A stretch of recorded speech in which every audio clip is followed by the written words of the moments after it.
on peut regarder cette vidéo pour le coup sur un sujet que maîtrise. C'est moi.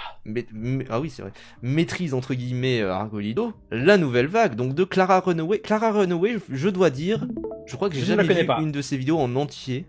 Donc on y va de toute bonne foi. On ne sait pas si c'est bien ou pas. On y va, Moi je sais pas. totalement tranquille. Merci à tous ceux qui follow. D'ailleurs, merci à tous ceux qui viennent chez Je tiens à le dire, enfin on a vu des films de nouvelle vague, après on n'est pas des experts en la nouvelle vague. Bien Moi sûr. j'ai pas lu de bouquins sur la nouvelle vague, donc voilà. Bah à part Culte de Oui mais l'auteur qui Geneviève en Sédier parle. c'est pas... Et encore, c'est Oui, pas le sujet de base. oui, Elle a fait un livre mais sur la oui, nouvelle vague pour le coup, apparemment. Ça navigue autour de ça, oui. Voilà, c'est ça. Mais du coup, moi je suis curieux, je veux en apprendre un peu plus sur la nouvelle vague, justement. Oui.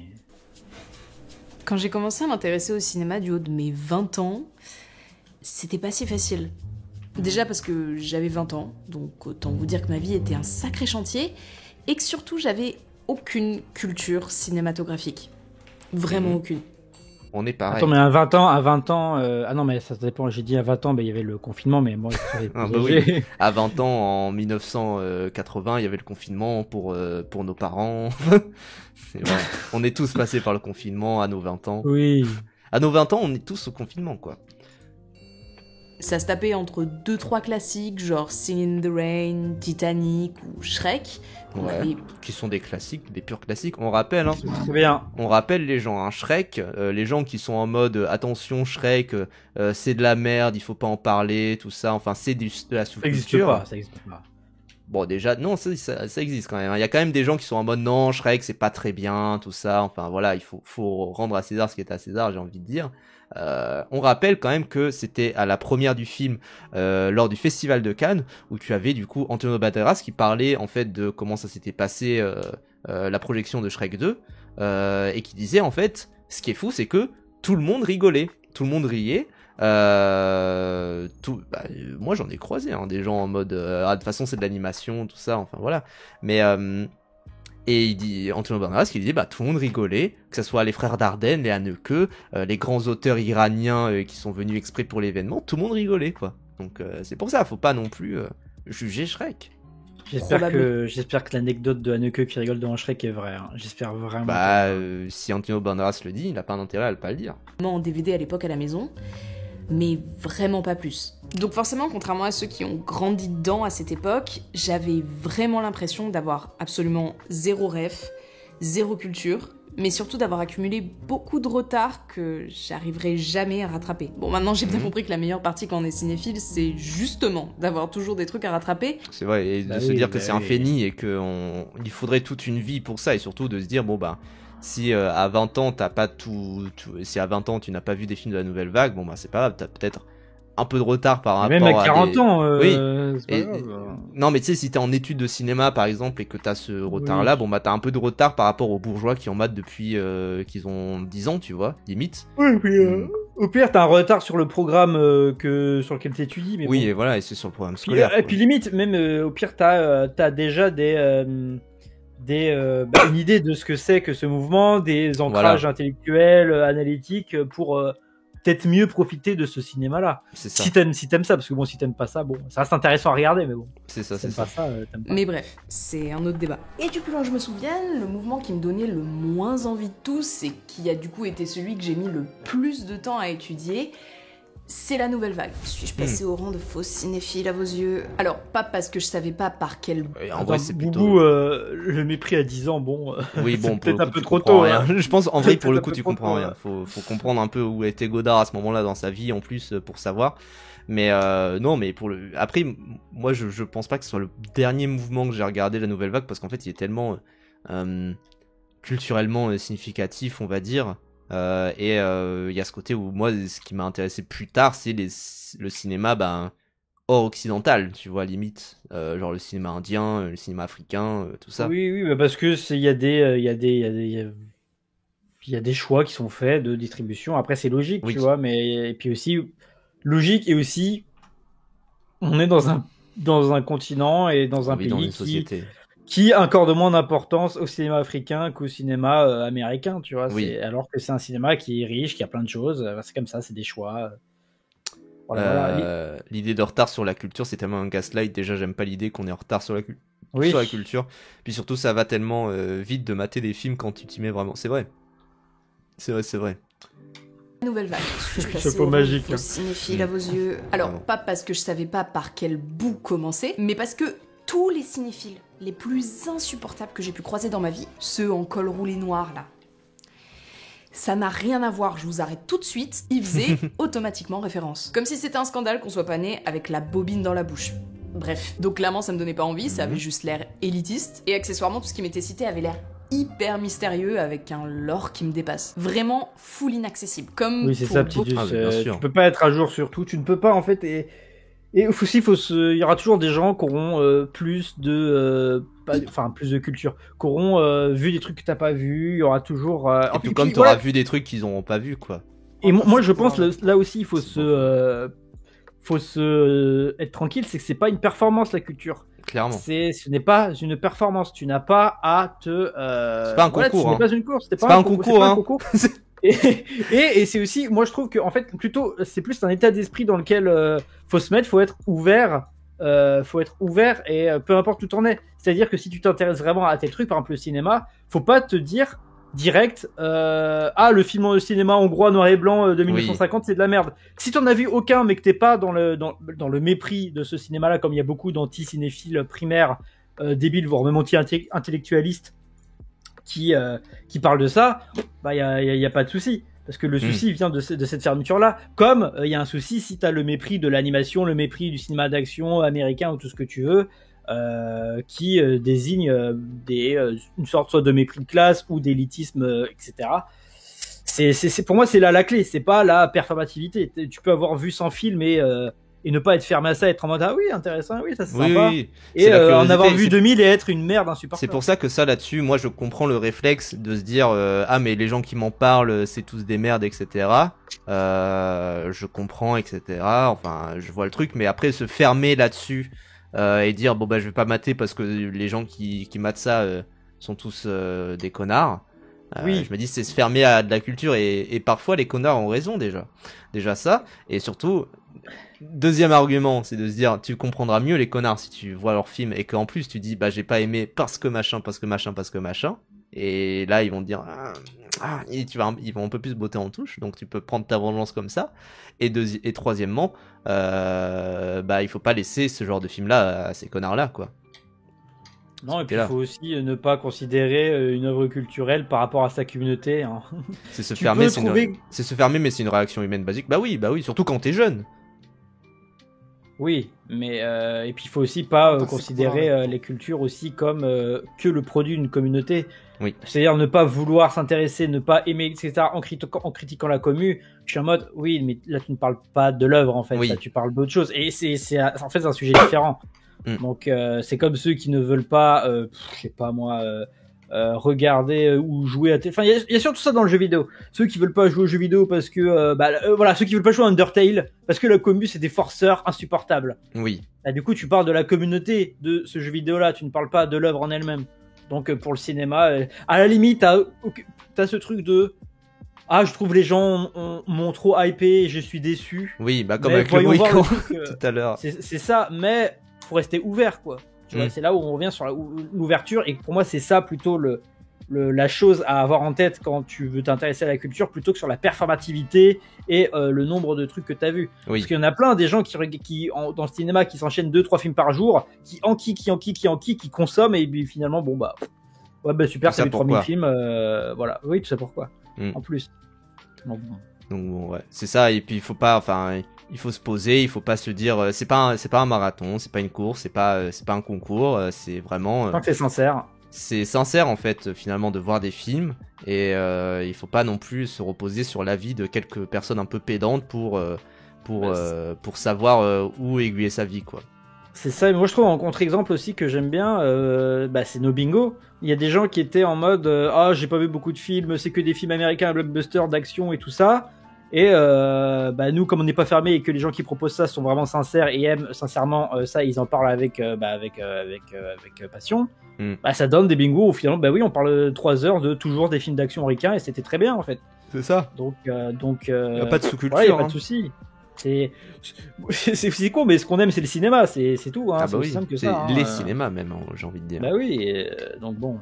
Hyper mystérieux avec un lore qui me dépasse. Vraiment full inaccessible. Comme pour beaucoup d'entre vous aussi, j'imagine. Ce qui, quand j'y repense, est tellement ironique parce que l'histoire du mouvement en lui-même veut absolument tout le contraire.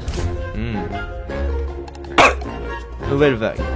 Déjà, le terme nouvelle vague n'a aucun rapport avec le cinéma. Ah, on fait moins les malins, les cinéphilos. Pensez à déposer le terme cinéphilos. En fait, c'est François Giroud, une journaliste très connue dans les années 50, qui, pour parler de la jeunesse et de la nouvelle génération en France en général, l'a employé. Mais vu qu'à cette période, il y avait aussi plein de nouveaux films réalisés par plein de nouveaux jeunes, bah c'est devenu un abus de langage. Et c'est resté surtout parce qu'elle a commencé à l'utiliser pendant le Festival de Cannes de 1959, où les 400 coups de Truffaut et Hiroshima mon amour de Alain Resnais y étaient présentés. Et du coup, C'est Alain René. La culture, c'est une performance absolue. Il faut bien prononcer les prénoms, sinon tu arrêtes ta vidéo. Sinon c'est mort, hein. Sinon c'est mort. Tu ne fais pas de vidéo sur le cinéma pour mal prononcer des noms. Vraiment. Et on se retrouvera dès jeudi pour parler de Joja. Mais mais oui, c'est Alain René. Attention, c'est pas grave. Mettez un maximum de dislikes et de commentaires. Mais non. Harcelez. Mais non. on estime que le mouvement de la nouvelle vague s'est officialisé à ce moment-là. Mais en réalité, à l'origine... Mais de toute manière, oui, il y a ce côté où en fait les mouvements, à part le mouvement par exemple du dogme 95, qui vraiment a été pensé à l'avance. Tout ça, c'est des prouveurs. Non, mais généralement, ce que je veux dire, c'est que les mouvements, c'est pas prédéfini en fait. C'est oui, après. C'est qu'on appelle ça. C'est naturel. C'est organique. Voilà, c'est organique parce que c'est un amas de contextes sociopolitiques, culturels, mêlés à des volontés individuelles d'artistes qui font tout, quoi. Je veux dire, la nouvelle vague n'est pas née de quelque chose d'éthéré, de grands artistes, c'est aussi mai 60, enfin, les prémices de mai 68, et la technologie également qui a tout fait. De l'extrême gauche, dans une France qui était globalement à droite. C'était encore Charles de Gaulle en 59, non? Ouais, en tout cas, il y avait un peu les traumas de la guerre d'Algérie aussi, et de la guerre du Vietnam. Enfin, il y avait tout ça, quoi. Et on post-rationalise le truc disant après, ouais, il y a ce côté-là aussi. C'est-à-dire qu'on se dit, après, il y a des gens qui vont arriver. C'est pour ça que actuellement, par exemple, ça n'a aucun sens de définir le mouvement dans lequel on est aujourd'hui. Oui, c'est que aussi les gens, ils aiment trop, mais ça, c'est parce que c'est en France, on est beaucoup à partir de ça. On aime trop classer des trucs, faire des mouvements, faire des trucs d'artistes. C'est comme c'est au Japon, il y a à chaque fois t'entends parler de, ah oui, ça, c'est la 4e vague de cinéma japonais, t'es vraiment oui, mais en fait, il y a beaucoup de trucs où ça veut créer des vagues, en fait. Ça veut créer des vagues, des mouvements, des courants. Des fois, il y a des vrais trucs, hein, mais des fois, c'est Sauf que voilà, la nouvelle vague, par exemple, pour prendre cet exemple-là, c'est un rassemblement, comme t'as dit, de conditions sociales très spécifiques. C'est aussi le développement du 16 mm qui a permis en fait de filmer des films beaucoup plus facilement. C'est aussi le fait le que son, pareil, des appareils plus petits. Voilà, les appareils plus petits pour mesurer le son. C'est aussi le fait que tout ce qui est venu avant a posé des bases et que globalement, dès qu'il y a des bases qui sont posées quelque part, il va y avoir des gens qui vont commencer à vouloir un peu les détourner. Surtout si les bases sont très solides comme à l'époque de la nouvelle vague. Et c'est aussi tout un contexte autour du cinéma, donc avec par exemple le milieu de la critique, parce que le milieu de la critique a été très important pour la nouvelle vague. On rappelle que Truffaut venait du milieu de la critique, il venait des cahiers du cinéma. Et c'est aussi des théorisations autour du cinéma qui commençaient petit à petit à émerger, parce que le cinéma à cette époque-là, il avait 70 ans, donc ça veut dire que les pionniers du cinéma étaient encore en vie, ce qui n'est plus le cas aujourd'hui, bien sûr. Et du coup, tout ça fait qu'il y a un mouvement qui naît un peu naturellement, quoi. Mais je veux dire, c'est une plante, tu lui donnes de l'eau et de l'engrais, ça commence à pousser, quoi. Il y a de ça. Pas les cactus. C'est vrai. C'est vrai. Du coup, t'es complètement baisé, là. Bah ouais, putain, merde, il m'a totalement niqué, ce type, en fait. Je t'ai posé le piège électrique et je vais te jeter des bombes fumigènes pour te capturer. Regarde. Référence à Monster. Tu branles qui, là? Ma caméra. Non, mais c'est le rayon du soleil que je bloque avec ma main. Il branle monsieur propre, là. Pas toujours organique, ce qui a été en premier appelé Nouvelle Vague coréenne, était un peu attendu, espéré par les critiques, parce qu'il y avait une évolution politique dans le pays. Oui, après, voilà, il y a des spécificités à chaque fois. C'est ça aussi. C'est tout comme, par exemple, si... je sais pas, comment dire... Par exemple, en Argentine, il y a eu pendant un moment, aujourd'hui ça a été supprimé LOL, ils ont essayé de faire une sorte de CNC, et ça a créé en fait une nouvelle vague de cinéastes. Moi je suis pas tout à fait au courant, mais je sais par exemple que les critiques du cinéma a fait une spéciale sur le cinéma argentin en fait. Et bon bah depuis ça a été supprimé par Javier Milei, connard.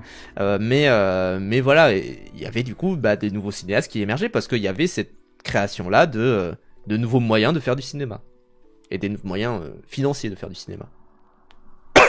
Mais voilà. L'origine, le mouvement est né en réponse au cinéma d'après la Seconde Guerre mondiale. Avec des films très académiques, souvent des adaptations. Ah, donc Roja fait partie, très bien. Littéraires et des productions. Mais ça me manque de voir des films argentins. Extrêmement guindés. Et qui, justement pour ces mêmes raisons, se font atomisés par la critique. Notamment par une revue qui commence à se reconnaître en 1951, les Cahiers du cinéma. Avec à la rédaction des noms que vous connaissez tous. Oui, c'est vrai, c'est l'Étoile jaune. Tous que vous ayez vu leur film ou pas, comme Truffaut, Godard, Chabrol. Alors. Attends, il y a une erreur de montage là. Godard, il était dans. Des noms que vous connaissez tous, que vous ayez vu leur film ou pas, comme Truffaut, Godard. C'est pas Truffaut, lui. Non, c'est pas du tout Truffaut, c'est Chabrol, je crois. Oui, c'est Chabrol, lui. Godard, Chabrol, Rivette, Romer, et qui avant d'être... Il était chez... Là, du coup, c'est Bazin. Il était dans les cahiers, Godard. Je croyais qu'il était toujours un peu opposé. Des réalisateurs étaient... Bon, là, du coup, c'est Godard. Godard, en fait. Godard, toujours en aura farming, hein, Godard, vraiment. Il est vraiment aura farming. Ah, il était au cahier, ok. Vraiment, mais constamment, sa vie, c'est aura farmé, c'est surface, c'est vraiment... C'est vraiment, mais vous n'aurez jamais critique. Quoi. Ouais, je sais, ça fait toujours bizarre dans ce sens-là. Pour eux, ce cinéma de qualité, qui est une expression très ironique de Truffaut, il a beaucoup de problèmes. Déjà, il y a trop de conventions et de codes, donc les scénarios sont prévisibles et se ressemblent tous, sans parler des personnages qui, dès qu'ils jouent une émotion, la jouent toujours de la même manière. La mise en scène n'est pas super créative, surtout pour l'argent que ça coûte, et tout est tourné en studio. Et du coup, il n'y a pas de diversité. Un peu comme si tous ces... Notamment parce qu'il y a aussi ça, c'est que la nouvelle vague française, par exemple, elle est née aussi dans un contexte de nouvelle vague au pluriel. C'est-à-dire qu'il y avait aussi, par exemple, tout ce qui est le cinéma de John Cassavetes, et tout le nouvel Hollywood qui est né un peu juste après. Et moi, je me souviens, il y avait des citations, je crois que c'était Scorsese qui parlait des films de son enfance, où il disait « Les trottoirs étaient très grands ». Parce qu'en fait tout était tourné en studio et du coup les trottoirs étaient toujours immenses en fait. Et il y a que des trucs comme ça où en fait il y a des petits détails qui font que ça fait fake et que tout est tourné en studio. Et bon bah oui, effectivement il y a eu la nouvelle vague française et il y a eu le nouvel Hollywood qui se sont un peu en plus entre-alimentés. Donc voilà. Films étaient des films de commande. Mais bon, à la fin, la meilleure manière de voir des changements, ça reste de les faire par soi-même. Donc beaucoup de ces critiques commencent à réaliser. Et oui, tu critiques, mais tu cliques. Là, ils ont... Tu vois la critique, faites mieux. Ouais. Vous avez qu'à le faire alors, si ça vous plaît pas. Oui. Bah oui. Je pensais que le cinéma était très bien, simplement que ça manquait de sincérité et qu'il fallait faire la même chose en mieux. Alors ce n'est pas l'idée d'un autre cinéma, c'est l'idée du même, en vrai, en y croyant. C'était ça dans mon esprit. Pour eux, il faut plus d'histoires vues par des auteurs qui savent écrire et qui doivent se mettre à la réalisation. Du cinéma d'auteur finalement. Et c'est ce qu'ils vont mettre le plus en avant dans les cahiers, avec ce qu'ils appelleront la politique des auteurs. En gros, ils voient les films comme appartenant à un réalisateur ou Agnès Varda. Parce que aussi, le cinéma, les auteurs de nouvelle vague sont très très influencés par la littérature aussi. Oui. Il y a ça aussi. C'est pour ça, c'est de là que ça vient en fait le mot cinéma d'auteur, c'est par rapport au livre, au bouquin. Et d'ailleurs, moi j'ai lu récemment Les écarts du cinéma de Jacques Rancière et en fait ça revient sur ce côté où le cinéma c'est aussi le rêve de beaucoup d'écrivains, de littérature en fait tout simplement. C'est de se dire mais en fait tu peux montrer exactement les images que tu as en tête finalement et quelque chose de très réel, tout ça, donc c'est aussi pour ça... Il y a déjà tout whipping. Oh là là. Argolido, moi j'ai envie que tu utilises les arguments qui ont été utilisés aussi dans la vidéo. Fais mieux. Fais une vidéo comme ça. Mais surtout qu'Argolido, à chaque fois que quelqu'un dit quelque chose sur le cinéma, il va dire ah non ça c'est faux, ça c'est faux, ça c'est factuellement faux, ça c'est faux, ça c'est faux. Oui vraiment. Et en général c'est toujours quand c'est une femme qui parle. Mais bon ça. Déjà. Et Marguerite Duras, plutôt qu'un genre. Le style, l'esthétique, la vérité du réal passe avant le reste. On va voir un film parce que ce réalisateur, ou Agnès Varda et Marguerite Duras, l'a fait. Et j'entends que pour nous, ça semble ah oui. pas si choquant que ça. Je vois le truc, Ça me faisait bizarre. Parce qu'aujourd'hui, si vous allez voir un Tarantino, d'ailleurs on dit voir un Tarantino, bah vous y allez parce que c'est son style, c'est lui. Ou si vous allez voir un Wes Anderson, vous y allez pour voir du Wes Anderson. Mais à l'époque, voir le cinéma comme ça, c'est une révolution. Alors concrètement, qu'est-ce qu'ils font pour changer la donne? Déjà... Parce qu'avant, en fait, pendant très longtemps, d'ailleurs, les cinéastes étaient considérés comme des sortes de techniciens, quoi, qui mettaient en avant des acteurs qu'on connaissait, mais voilà quoi. Bah en mode Hollywood quoi, c'est des techniciens qui s'occupent d'un scénario. C'est ça. En fait, il y a toujours eu des auteurs. Et oui. Commence par traiter des... Justement d'ailleurs, Hitchcock vite fait qui avait sa patte, mais c'était le seul quoi. C'est comme par exemple aujourd'hui. Bah non, il y en avait plein. Oui. Il y avait, non mais bien sûr, mais Hitchcock qui avait sa patte médiatique, tu vois. Qui avait son côté où médiatiquement c'était devenu un personnage Hitchcock, mais aussi parce qu'il apparaissait dans ses propres films. Et c'est comme aujourd'hui avec le jeu vidéo par exemple. Le jeu vidéo où oui mais Chaplin c'est aussi parce qu'il apparaissait dans ses films. Et Fritz Lang pour le coup il a été mis en avant par la nouvelle vague aussi. John Ford, Howard Hawks, Ernst Lubitsch. Mais ça c'est des auteurs aussi qui ont c'est des auteurs qui ont beaucoup été réhabilités en tant qu'auteurs par la nouvelle vague justement. Ah oui, mais je veux dire, c'était quand même un cinéma qui était... Il y avait déjà des auteurs, bien sûr. Oui. C'est juste qu'ils n'étaient pas considérés comme tels Même Méliès était déjà un grand auteur et qui a été réhabilité bien plus tard, notamment par Scorsese dans Hugo Cabret ou d'autres, et même par plein d'autres cinéastes, bien sûr. Oui, mais Argolido... Il y en avait quelques-uns, bien sûr, mais c'est comme Hideo Kojima Game. Tu vois, c'est avec ça que je comparerais. C'est qu'il y a quelques jeux où il y a écrit vraiment le nom du réalisateur et du réal, mais généralement c'est le nom du studio quoi. Donc bon, Fritz Lang il était tout en haut du monde dans les années 20 déjà. Bon, alors je retire. Après, c'était pas tous les auteurs non plus. Enfin, je sais pas. Voilà, il y en avait quelques-uns quoi. Mais c'est pas comparé à la masse de cinéastes qu'il y avait à l'époque. Sujets beaucoup plus divers qu'avant, notamment et principalement des rapports amoureux, qui à l'époque sont vus comme trop osés, voire déplacés. Oui, je n'aime pas la nouvelle vague. Mais alors, je vous films et je n'aime pas le ton qu'elle prend. Ah oui, Claude Autant-Lara. Il était, je crois, ultra antisémite, si je ne me trompe pas. Dans la ça ne sert à rien de le préciser, mais... où elle... quoi comme film putain... Je sais plus exactement, mais il faisait des films de papa, vraiment. Complet dans ce qu'on appelle prétentieusement l'érotisme au cinéma, et l'érotisme, qui pour moi d'ailleurs est une des manifestations de l'impuissance, est un sentiment et une façon de faire que je réprouve. D'où aussi le pourquoi on voit beaucoup plus de femmes à l'écran à cette époque-là. On peut citer Anna Karina dans la majorité des Godard, ou Jeanne Moreau qui a joué dans plus de 130 films. Même si cette représentation... dans la nouvelle vague, il y a beaucoup de femmes, oui, mais c'est très fétichisant aussi. Aussi, ouais. Ça veut pas dire que c'est bien qu'il y ait beaucoup de femmes. Ça veut pas dire non plus que le portrait est meilleur, mais au moins elles sont là. Voilà, et puis la grande oubliée, Agnès Varda, une des plus importantes. C'est pour ça d'ailleurs que elle est toujours dans l'ombre un peu de Godard et tout, même si en vrai elle est pas du tout. C'est pour ça d'ailleurs que quand elle parle de tout cet aspect-là, c'est de dire il y avait des réalisateurs et Agnès Varda et Marguerite Duras. Oui.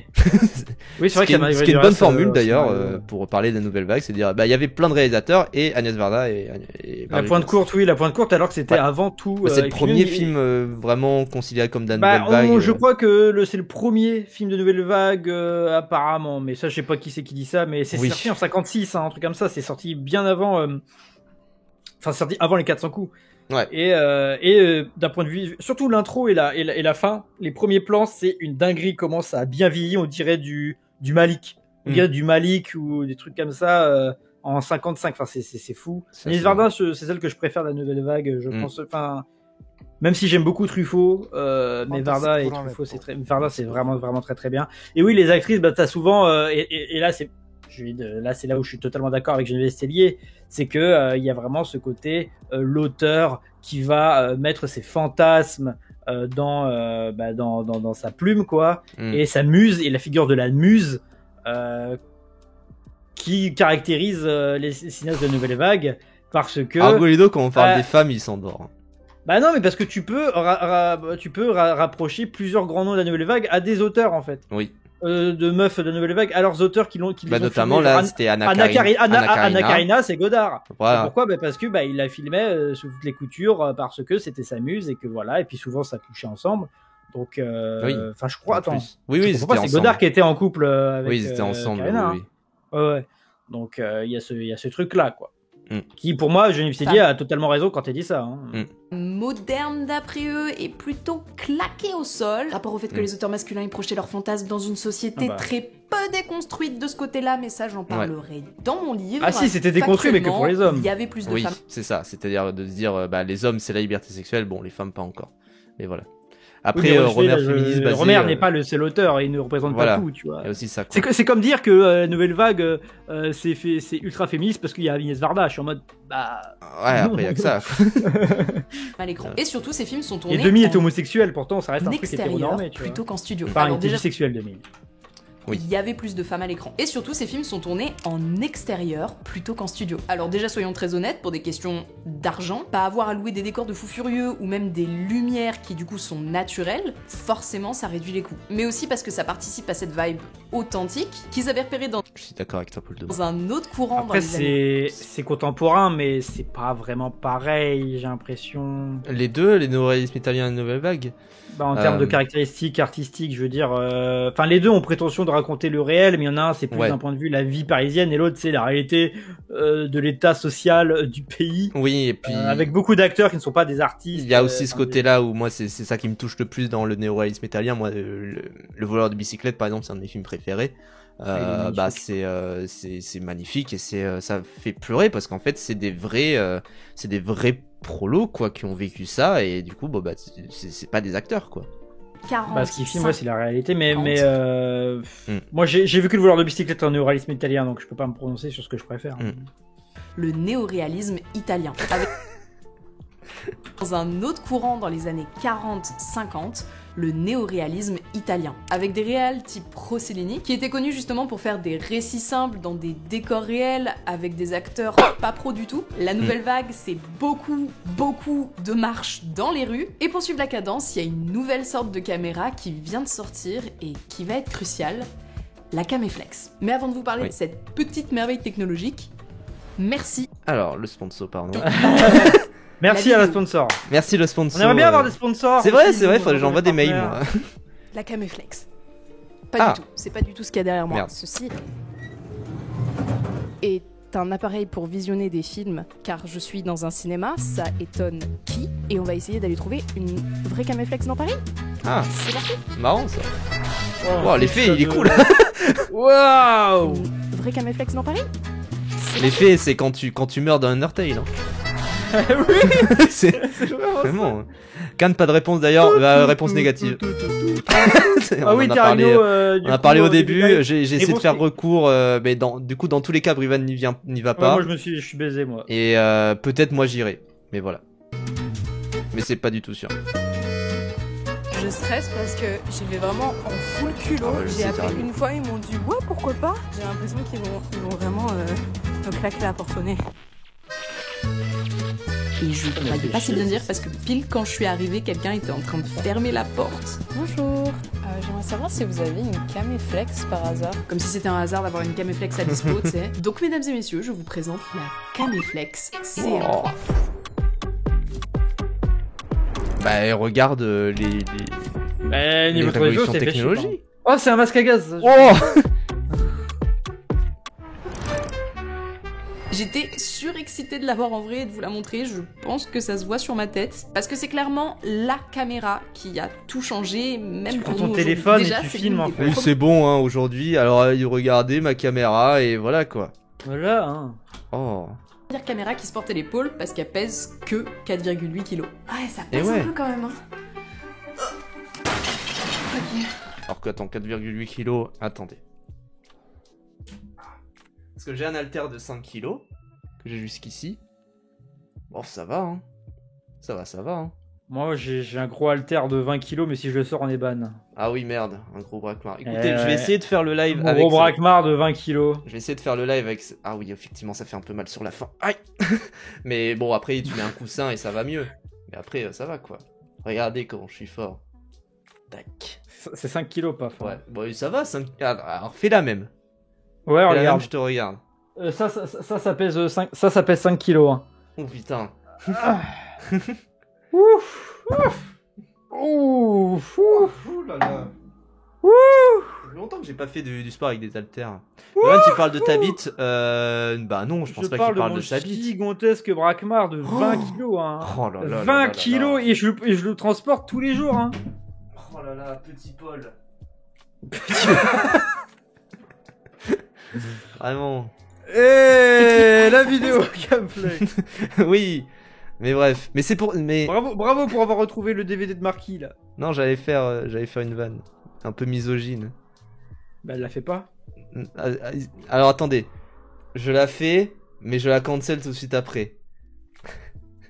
C'est peut-être pour ça qu'il n'y avait pas beaucoup de femmes. Qu'est-ce qui est mieux que de gagner la médaille d'or des Jeux Paralympiques? Gagner la médaille d'or des Jeux Olympiques? Non, marcher. Ah bah oui. Non, ça va. Du coup, comme tu m'as Dan wokisé, ça va. ça va. Non, un peu quand même. Hein. Ok. Et qui est l'une des toutes premières à avoir une visée réflexe. Donc littéralement un truc où on peut voir direct le cadre et faire la mise au point en même temps. Et oui, sachant qu'avant en fait on pouvait pas voir parce que du coup on filmait et on savait pas trop ce qu'on voyait. Fallait faire confiance au cadreur. Ouais. Pareil photo d'aujourd'hui. C'est une dinguerie. Je sais pas si vous réalisez mais c'est comme si... Pardon, Hirsoku est très bon. André Coutan, qui a inventé la caméflex, avait rendu la vue au cadreur en un seul objet. Parce qu'avant, c'était soit un viseur séparé de l'objectif, donc très loin d'être précis, soit carrément à l'aide des connaissances du boug. C'est de la folie. Là, il pouvait voir exactement ce que la caméra filme à l'instant T. D'ailleurs, c'est là que tu vois quand même que le cinéma... On vient de loin. 20... Non mais c'est surtout que les mecs qui faisaient les films à l'époque c'était des baisers. Oui, ils les faisaient à l'aveugle, ils savaient pas si ça avait cramé ou pas, enfin. C'est des baisers, sa mère la pute. En fait c'est ça que je trouve qu'il faut remettre. Globalement faire du cinéma c'est galère, mais vraiment si vous voyez des vieux films etc, dites-vous les mecs à l'avant, avant c'était des baisers de fous furieux. C'était des mecs tu t'agenouilles si tu les croises, tu vois. C'est important je trouve de s'en rendre compte. Moi, ce qui me fume, c'est la lumière, c'est que tu sais pas si c'est cramé ou pas, si c'est la bonne luminosité. Oui, le montage, pareil, c'est à la main. Vraiment, immense respect rétroactif pour ces gens-là, vraiment admiratif. Bon, ils sont sûrement tous antisémites et racistes et misogynes, mais c'est pas grave. Bien sûr, mais respect quand même. Il y en a 3 sur une tourelle. Bon, là, il y en a qu'un de monté, mais vous voyez l'idée. Et il y avait même moyen d'avoir un caisson Aquaflex pour le mettre sous l'eau. Le design me... Wow. Là, c'est un truc de Miyazaki. On est dans Threshold, là. Vraiment. Non, mais regarde, c'est le truc de Nausicaa, là. De rire. Je comprends pas pourquoi on fait un avion. J'imagine que c'est pour pénétrer l'eau. J'ai beaucoup de questions. Pour la luminosité naturelle, c'est top parce qu'on peut régler l'obturateur de 200 à 35 degrés pour avoir un max de luminosité naturelle. Surtout que même il y a des nouvelles pellicules ultra sensibles qui sortent et qui sont parfaitement adaptées. On dirait trop que j'essaye de vous la vendre en mode téléachat depuis tout à l'heure, ça me tue.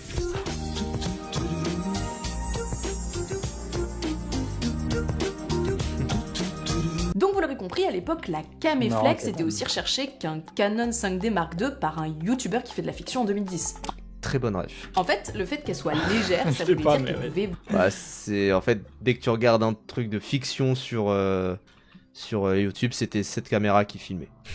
Par un oui, je suis d'accord, elles sont cool ces blagues, elles fait chier au niveau du montage. Je sais pas si elle qui le fait, mais c'est vachement sympa. C'est cool. En fait, le fait qu'elle soit légère, ça voulait dire qu'elle pouvait voyager et qu'elle était pas imposante. Donc hyper pratique pour se faufiler dans les lieux publics. Et aussi qu'on pouvait l'enclencher super vite à n'importe quel moment. Donc la possibilité de filmer pas mal d'improvisation et garder ce côté naturel, docu qui est la vibe du mouvement. Et c'est aussi pour ça que certains plans fluides étaient du jamais vu. Parce que jusque-là, aucune avancée technique n'avait permis d'avoir autant de liberté de mouvement. Et forcément, ça se ressent aussi dans le montage. Vu que la caméflex, elle permet d'enchaîner de plus en plus de plans rapidement, c'est encore plus fast de les monter. Je fais doucement des vannes en comparant les gens de la nouvelle vague à des ancêtres de YouTube, mais c'est quand même eux qui ont inventé le jump cut, notre héritage, qu'aurait été des cuts d'art. Putain, la... Bah après, c'est vrai. Enfin, en tout cas, allez, peut-être pas que ça l'a inventé, mais en tout cas, ça l'a super démocratisé, ça l'a montré, quoi. Bah, c'est ça, quoi. Accueillir le premier cinématographe était léger. Oui, après c'était de la merde. Phrase de fou. Enfin, c'était opéré à la main avec une manivelle. Je l'ai vu récemment, c'était au musée Méliès. Mais c'est réel, Godard aimait tellement ça qu'il en a fait sa un projecteur, c'était pas une caméra. Ah non, t'avais aussi, je crois, une caméra. Pas celle qu'on pouvait faire tourner. Ah oui, pas celle qu'on pouvait faire tourner, oui. Miniature à un moment. Parce que ça donnait du rythme, parce que ça brisait les codes et les couilles des gens de la génération d'avant qui pensent que la nouvelle vague va trop vite. Arrêtez, coupez la projection s'il vous plaît. Oui, arrêtons, parce que là, je parlais de films qui sont passés si vite qu'on n'a même pas eu le temps de les oublier. La nouvelle vague est un instrument qui a pour objet d'aspirer les spectateurs des salles obscures pour les éjecter à tout jamais dans les rues de Paris. Et ça tombe bien parce que le film dont je voulais vous parler pour illustrer... Qu'est-ce qu'il a voulu Cook? Qu'est-ce qu'il a voulu En dire fait, ça prend les gens et ça les éjecte et voilà. Il avait raison, mais dis-nous ce qu'il a voulu dire alors. Qu'est-ce qu'il a dit, Gargolido? Est-ce qu'il pourrait expliquer les règles du Queen's Blood, lui, peut-être? Eh oui, lui, il pourrait pas. Lui, s'il t'explique les règles du Queen's Blood, alors la carte aspire le joueur du Golden Saucer, du saucier doré, et l'éjecte dans Midgar, instantanément. Vraiment, c'est ça, hein. D'aspirer les spectateurs des salles obscures pour les éjecter à tout jamais dans les rues de Paris. Et ça tombe bien parce que le film dont je voulais vous parler pour illustrer tout ce que je vous ai décrit dans cette vidéo, et qui est un de mes préférés, nous y emmène en full immersion avec la notion de temps comme thème central, c'est Cléo de 5 à 7. Je savais. Cléo de 5 à 7 d'Agnès Varda, c'est un film qui parle de comment une jeune femme à qui on a annoncé qu'elle avait potentiellement une maladie vit sa vie en attendant la réponse. Et nous, on est avec elle de 5h à 7h. La particularité 5 à 7. du film, du coup, c'est le minutage des chapitres, mais aussi le fait qu'il a été tourné en temps réel, chronologiquement. C'est déjà une super idée, merci Agnès Varda pour les travaux, mais aussi un travail de préparation extrêmement précis. C'était très difficile de ne pas se tromper à cause de ce défi de l'heure réelle. Il fallait que les montres, les pendules de rue, soient à l'heure du récit. Et ensuite, au montage, il a fallu qu'on adapte le montage pour qu'il coïncide avec les montres qu'on avait filmées. Les spectateurs verront qu'on a fait très attention. Il est 5h05 quand Cléo est chez la cartomancienne. Il est 5h08 quand elle entre au café. Si vous croyez qu'on s'est trompé, c'est parce qu'il y a des miroirs. Quand Tabac se lit à l'endroit... Tu vois, en fait, telle personne a vu ce détail-là qu'elle a dû faire un docu pour en parler. Oui. Vraiment. C'est vrai, c'est ça la vérité. C'est que vraiment tout le monde en aurait... C'est Varda par Agnès, elle parle de la prod de ses films, etc. Oui. Moi, on m'en parle beaucoup aussi. 8 à la pendule. Agnès Varda, elle me touche trop, je sais pas pourquoi. Mais oui, mais c'est la petite mamie sympathique qui te dit comment faire sa recette de grand-mère. C'est vrai, c'est vraiment... J'hésitais à dire ça, mais ça me paraissait un peu misogyne de dire que c'était pour qu'une femme parle, elle fait la cuisine, tu vois. Mais non. Bah non. C'est ce que t'as dit, en mode elle parle, on dirait qu'elle va me raconter comment faire une recette, tu vois. C'est ce que t'as dit. Et après, il me défend que la fiche de LFI, elle est pas antisémite. Mais c'est toi qui as dit ça. Ça n'a rien à voir. Non, mais oui. Mais je vois le truc. Non, j'ai pas dit ça. Pas dit Varda égale à la cuisine. Mais par contre, oui, elle est trop cool quand elle parle. Et ces docus sont souvent dans cet acabit-là, donc si vous aimez l'entendre parler, vous pouvez... Oui, moi je me souviens, j'ai vu les plages d'Agnès et les glaneurs et la glaneuse. Ouais, il est génial celui-là. Par contre, la suite, là, 5 ans après, il est insupportable. Et son docu avec JR, il est pas terrible non plus. Voilà. Visage Gilage. Ouais. C'est sûr, c'est pas paf qu'on va avoir à la cuisine. Ah bah ça. Pourtant, j'ai tout mangé, hein. Voilà. En même temps, il n'y a qu'une escalope qui est perdue dans l'océan de l'assiette. À cause des GR surtout, oui. Et c'est vrai que en fait, la vibe mamie d'Agnès Varda, alors que en termes de réalisateur de l'histoire du cinéma, c'est vraiment quelqu'un ultra important, tu vois. C'est vraiment quelqu'un, c'est comme Goku, si Spielberg quoi. il t'en parlait comme ça, sauf que Spielberg il est beaucoup plus carré quand il parle de ses films et tout. Oui, sauf que Spielberg est juif, quoi. Ouais, déjà aussi. Ah oui, quand je vous ai dit la notion de temps comme thème principal... L'escalope aux cendres de pape, supplément carbone. Avec une poêle, mais je crois que la poêle, à la base, elle était noire. Hein. Si vous priez devant mon escalope, vous sauvegardez dans Dark Souls. Et t'en es fier. Hein. Ah oui, quand je vous ai dit la notion de temps comme thème principal, je me suis pas foutu de votre gueule. Mais ça veut dire aussi que quand Cléo se sent mal, on a du jump cut. Et quand elle subit le temps, on le subit avec elle par des longs plans dans Paris. C'est ce qu'Agnès Varda appelle le temps subjectif. Un temps qui n'est pas les heures d'une pendule, mais le temps intérieur qu'on a tous en nous. Et vu que l'heure de pointe, ça date pas d'hier, le faire ressentir par des allers-retours dans Paris par exemple, c'est pratique parce que parfois un Parce que c'est beau Paris. trajet de quelques minutes a l'air de durer des heures ou inversement. Autre chose, le fait que quand on marche dans les rues, justement, on le voit par son point de vue. Déjà, il y a un côté très authentique parce que quand elle se meut dans l'espace, ben c'est pas des acteurs qui la fixent, comme pour la séquence au café par exemple, c'est des vrais gens. Aucun ne sont des figurants. Ça donne un côté documentaire qui donne une valeur de fou à la séquence, en vrai, parce que moi c'est quand je me suis j'ai regardé les films de Nouvelle Vague qu'il y a ce procédé là, et quand tu sais qu'il y a du coup le côté camflex, etc., c'est pas étonnant. Mais en vrai, ce procédé là, il y a des films, c'est encore le cas aujourd'hui qui sortent, où c'est le même procédé de ils filment et t'as plein de gens qui regardent la caméra parce que c'est filmé pour de vrai et voilà, et c'est pas des figurants quoi. Et il y a ça dans 45 ans par exemple auquel j'ai parlé, et c'est vraiment cool. Et Varda joue déjà avec ça parce que le film, enfin elle va peut-être le dire après, mais il y a beaucoup l'esthétique de la princesse pure dans un château, parce que son appartement c'est vraiment un truc où il y a des balançoires et tout, tout ça n'a blanc aucun et sens. tout. Il y a plein de chatons partout. Surtout si blanc, enfin c'est oui c'est ça, elle est vraiment montrée comme une princesse. Caméo de Godard dans Claude 5 à 7 d'ailleurs. Elle est vraiment, voilà, c'est une princesse, et du coup les moments subjectifs où tout le monde la regarde, elle est au centre de tout. Tout le monde l'observe, et du coup c'est vraiment putain, c'est son sort est important, sachant que l'enjeu c'est de savoir si elle a une maladie dangereuse ou pas quoi. Oui, c'est ça. Parce qu'elle attend pendant 2 heures le résultat de son médecin. Et je vois juste Tarkos Blue qui dit le film L'une chante l'autre pas, c'est aussi moi un de mes Varda préférés, il est vraiment chouette. J'ai pas vu. Moi, très en avance. Mon préféré, moi, c'est Jaco de Nantes. Qui est magnifique, c'est le biopic sur Jacques Demy, mais pareil, ça mélange documentaire, film d'archives et fiction, c'est magnifique. Très très bien. Et c'est juste ce que c'est. Ou bien encore le fait que les passants l'observent, même si en réalité ils sont juste intrigués par la caméra. Là, ça rend... André, il y aura une expo sur le Paris de Varda au musée Carnavalet pour info. Très bien, je le note. Parfaitement dans le récit de Cléo. C'est une femme qui se fait constamment dévisager. Et je trouve que Cléo de 5 à 7 aussi, oui, je trouve même que Varda, ça dépend des films, c'est une des plus accessibles. Oui, globalement. Vraiment, ça peut se regarder tranquille. Cléo de 5 à 7, vous pouvez le regarder. Bon, après, oui, voilà, c'est bandeur et tout, mais franchement, c'est très cool. Après, ça dépend les films. Ne regardez pas Documentaire, par exemple. Oui, il est bien Documentaire, mais voilà. Et il y a des films beaucoup plus chauds à regarder. Sans-toi Nilois, c'est très très bien.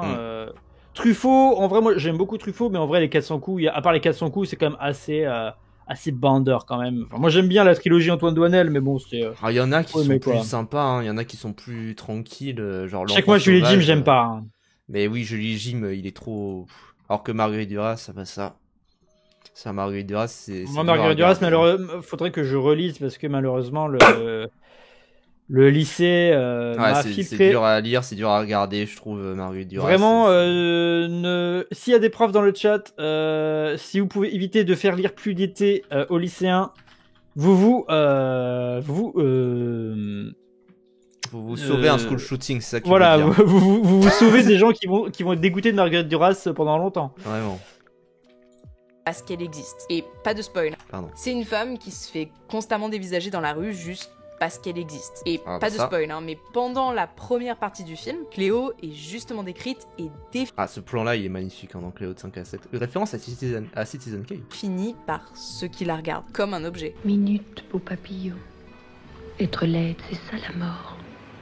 Tant que je suis belle, je suis vivante et 10 fois plus que les autres.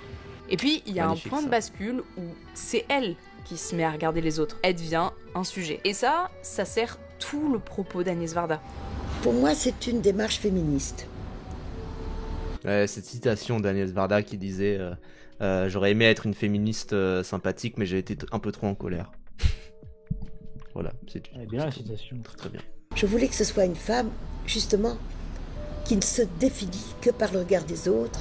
Et du coup, là, elle est pas en mode, elle est pas en mode champignon, hein. Ouais, elle est pas en mode My Hero Academia là. Vraiment, parce que Varda, pour ceux qui connaîtraient pas son style, son prime où elle ressemblait à un mock de FF, voilà. FF, mais désolé, mais ça c'est littéralement le perso de My Hero Academia. Hein. Vraiment, hein, c'est fou. Elle fait du feu et de la glace là. Trop stylé, hein, vraiment. Comme ça, elle est trop stylée, vraiment. Elle a beaucoup de puissance, mais oui. Parce qu'elle se met à regarder, va changer. En fait, elle va se redéfinir elle-même. Ce qui aurait été carrément impossible à faire sans Caméflex. Oui, c'est vraiment château. Je tombe parfaitement sur mes pattes après avoir digressé sur l'un de mes films préférés. Oui. En vrai, j'hésite à vous en faire un petit reel parce qu'il y a plein de secrets de tournage que je trouve trop cool, mais qui sonnent un peu hors sujet là dans l'instant T. Dites-moi si ça vous intéresse en commentaire. Il y en a un notamment, je crois qu'à un moment, t'as une manif étudiante pendant les nombreux moments en voiture. À un moment, il passe dans une manif et il y a des gens qui tapent à la voiture, etc. C'était une vraie manif étudiante. Ouais. Bon, tout comme par exemple dans la bataille de Solferino de Justine Triet. Oui. Après là, c'était tourné exprès pendant le jour de l'annonce de c'est qui est président, Sarkozy ou Hollande en 2012. Oui, she's different. Arguido, plus le temps passe, plus ça prouve ce qu'on pense. Là, t'aimes pas Agnès Varda, Arguido? Vraiment, il est. Dites-moi si ça par vous contre là, ouais, c'est vraiment là, ça me confirme que tu es misogyne. Vraiment. Parce que pour le coup, ne pas aimer Agnès Varda, j'arrive pas à connaître d'autres raisons que la misogynie. Surtout que son cinéma, il y a plein de films différents, quoi. En plus. Trop cool, mais qui sonne un peu hors sujet là dans l'instant T. Dites-moi si ça vous intéresse en commentaire. Mais alors, si c'était si révolutionnaire, pourquoi ça... Non, elle a dit que Cléo de 5 à 7 était son film préféré. Bah, en quoi c'est... c'est quoi ton avis? Pourquoi ça te trigger, Arguido? Genre... On a fait tout un truc en mode de la culture, c'est pas une performance, etc. pour après juger les films préférés des autres. Toi, de toute façon, Arguido, si le film préféré des gens, c'est pas Interstellar, Fight Club et Raging Bull, c'est mort, quoi. Non, Arguido. Vraiment, non, c'est très sérieux, Arguido. Poisson la déteste, bah ça m'étonne pas de lui. Essoufflé tout d'un coup. La force du mouvement, c'était que ça soit les premiers films de certains cinéastes. L'idée de la jeunesse, donc avant 35 ans, ça fait partie de son identité. Truffaut le dit lui-même, les 400 coups... C'était qui le chanteur, là? Aznavour. Voilà, pardon, mais j'avais oublié son nom. Tirer sur le pianiste, faudrait que je le revoie, j'aime bien la fin mais j'aime pas le film sinon. Avant 35 ans, ça fait partie de son identité. Truffaut le dit lui-même, les 400 coups auraient clairement pas eu la même gueule s'il l'avait fait plus tard. Donc souvent, les 3 premiers films des réalisateurs sont intéressants aux yeux du public. Mais après ça, ça prend beaucoup moins. Parce qu'on estime que tous les thèmes, surtout les thèmes amoureux qui les caractérisent, ont été abordés. Et en plus, vu qu'il y en a de plus en plus, ils créent sans le vouloir des codes de la nouvelle vague. Alors que tout le principe... Tout mouvement baroque finit par être le mouvement classique. De base, c'était de les briser. Il y a une esthétique qu'on reconnaît instant. Et c'est devenu une norme pour beaucoup, mais à la fois pas assez pour que ça soit mainstream. La case est un peu chiante. Et c'est ce que dit Arguido, en mode pas assez pour que ça soit mainstream, bah oui, ça a jamais vraiment pris. Même si certains arrivent... Après, ça a pris dans le milieu critique. Ils vont en faire des carrières... il y a une influence, quoi. Quelque part, ça les dérange. Parce que ça devient un gagne-pain. Donc... Parler à des producteurs, devoir se vendre, c'est retomber dans Babylone en fait. Ça mange tout ce qu'ils cherchaient. Babylone, le film. À savoir leur indépendance. C'est retomber contre Spider-Man. Et oui. Tobey Maguire. Et oui. Voilà, c'est la fin de cette vidéo. Et bah c'était bien. Parce que je sais qu'il y avait des gens qui aiment pas. Il y a des gens qui aiment pas Clara. Elle a fait quoi d'autre comme vidéo? Tiens, vas-y. Elle a fait des vidéos en mode anecdote sur des films, je crois. En mode anecdote sur des films, tout ça. Je me dis bon, c'est pas non plus les trucs les plus intéressants. Ouais, ok. Mais voilà quoi. Bon bah écoutez, c'est classique quoi. J'ai bien aimé la vidéo. Moi j'ai bien aimé la vidéo. Mais ouais, parce que je sais qu'il y en a qui aiment pas et tout. Moi je trouve ça sympa, hein, franchement. Elle fait trop d'anecdotes de tournage. Oui, bon bah écoutez, les gens, c'est pas non plus. Trop, ça allait. Il y en a jamais trop. Il y en a jamais trop. Non, mais écoutez, c'est tant mieux. Hein. Franchement, ça allait là. J'ai trouvé. Enfin, il y avait quoi comme anecdote de tournage? Elle a dit juste il y a tellement de trucs. Non, mais j'imagine de manière générale. Ah oui, bon, ça m'intéresse pas trop, mais. Bon, oui, pareil, mais là-dessus, bon, bah, c'est un petit format dossier qui est plutôt sympa. Enfin, c'est cool, quoi. C'est cool. On vous invite à voir la vidéo, évidemment. Sur sa chaîne, pas ici, oui, bien sûr. Je vais aller liker, Voilà. Moi, je like. Liker, partager, commenter.